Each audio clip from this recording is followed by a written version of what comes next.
Hey everybody, it's Jason Blaha here, and once again it's time for the Q&A, so let's go ahead and get this started. All right, first question. What would you say is a best for overall volume on squats, 5x5 or 7x3? Considering I would squat 7x3 with 15% more weight than 5x5? No, you're not. What? 15% more weight? Are you doing 5x5 with your 12 rep max? No, that doesn't work. Your math doesn't work there at all. On average, if you're going to do multiple sets of 5, you're probably going to be working at about 85% of your max. Okay? About 80% of your max. Heavy triples, if you're going to do multiple sets, it's going to be about 85%. You're not going to go heavier than those percentages if you're going to do 3 or more sets. You are not going to do it. Right? You're going to start hitting failure before you get to the target reps. All right, so you're not going to do 15% more weight. You're going to do 5% more weight. Your overall volumes are going to be pretty similar, but here's what you need to look at. Technically, the 7x3 is more sets, right? It's more sets at those percentages. So you're doing more work. So you really should be comparing 5x3 to that. Now, here's the problem with the question. What are you trying to do? What do you mean overall? Do you mean something you can sustain longer term? You're going to be able to sustain the 5s longer than you can the 3s. Because I can tell you right now, as someone who has worked with heavy 5s and heavy 3s, heavy 10s, everything else, you are not going to do a high volume of triples, particularly with a heavy weight. I get it if you're going to use a lighter weight in the first couple sets or warm-up sets, they're kind of junk, right? Let's say you run with 80%. You're not going to get as beat up and you're going to need more total sets.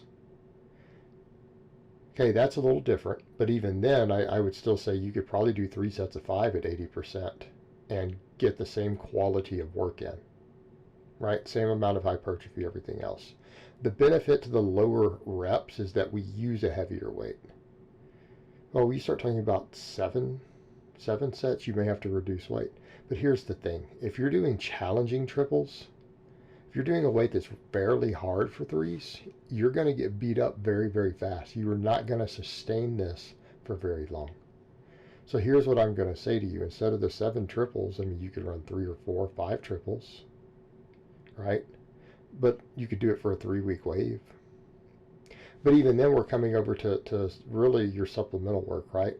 Because if you follow the programming I advise, you're doing what? You're doing max work, or you're doing max work and speed work every single day before these other modalities. Because that's the way that I program. That's what I promote. That's what I do for my clients. Right? Unless you're a ranked novice.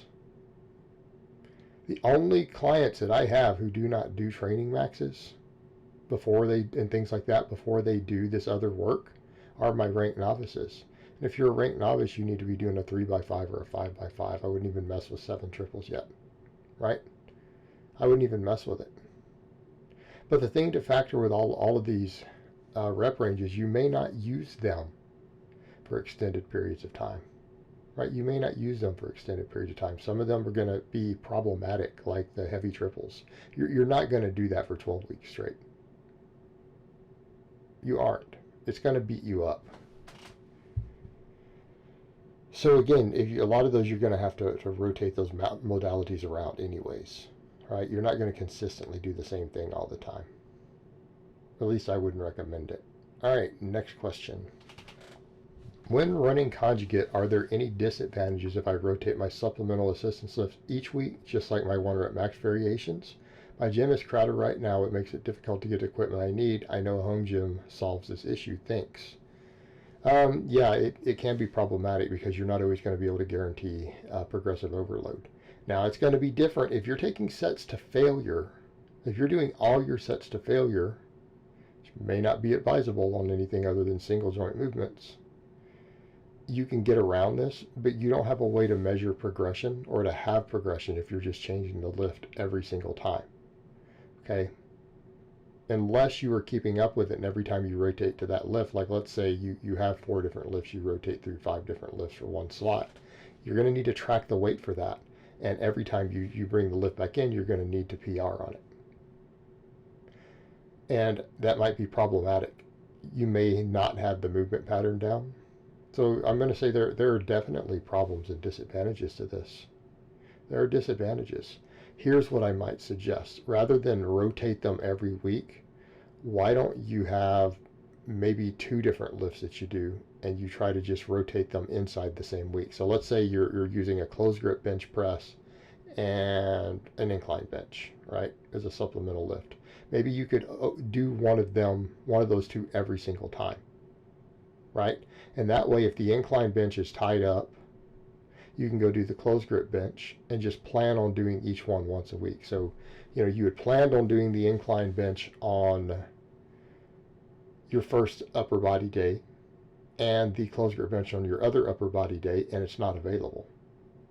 One of the benches is not available, so you use the other one that you had planned on using, rather than continually rotating them weekly. And that way, every week, you hopefully hit that lift one time. And then you have a way to kind of measure progression, right? You have a way to have some progressive overload with it so that you can improve. Because otherwise, if you're not doing that, you're either going to have to try to go to absolute failure every time. You're going to have to go to muscle failure. And that's going to beat you up pretty quick too. So it's just the way that you need to look at it and think about it. Have yourself 2 options every time, but stick to those 2 options for a while, right? Have 2 different options available for that slot. And that will save you a lot of problems there. And then that way you can try to at least hit that one lift once a week if everything goes well. And then you're not taking 3 weeks apart between hitting the same supplemental lift again. It's just the way I would advise it. It'll save you a lot of problems. All right, next question. Is EAA better than no EAA? I'm going to assume you mean supplementing, not because of your diet, because we all eat essential amino acids. If you don't have any essential amino acids in your diet, you will die fairly quickly. Right? You're not going to be alive 2 months from now. You'll be dead. So I'm going to assume you mean supplementation. And as a general rule, no, these are not useful.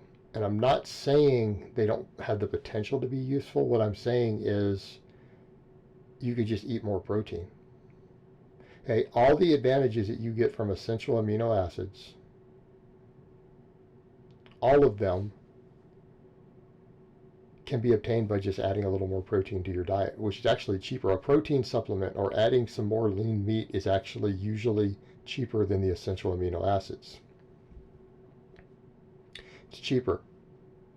Furthermore, you get other benefits. So the only explanation you would have is, well, I'm having to keep my calories low and I don't want the calories from extra full protein, so I'm trying to just make it efficient.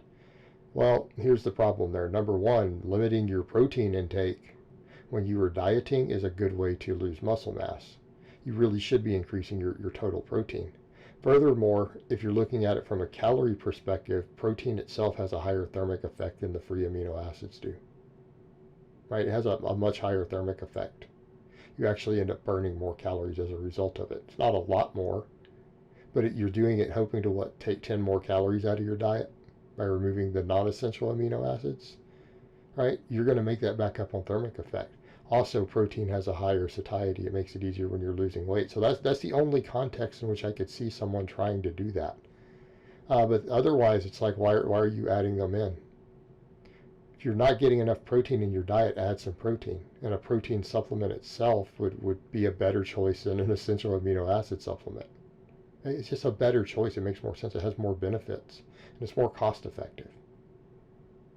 It's way more cost effective. And you may be missing some of the benefits of those non-essential amino acids for metabolic purposes. But if you're already getting sufficient protein, because let's say we're not cutting, right? Let's go over to, let's say you're trying to gain muscle. If you're already getting enough protein to gain muscle, you're not going to get any benefit from throwing these in other than wasting money. They're not going to help you. Quit trying to use them hoping, well, maybe it'll give me a small advantage. Why don't you just get your diet dialed in? Why don't you eat the foods that you need to eat? And then this becomes a non-issue. And I'm not saying there aren't some supplements that have benefits, because we will not get those quantities in our diet. This is not one of them.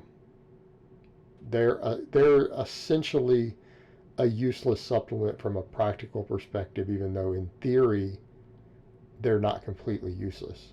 But again, from a practical mindset, they really are. All right, guys, but that's really all I have to say on that today. I hope it's been informative, and I will talk to you guys next time in part 2.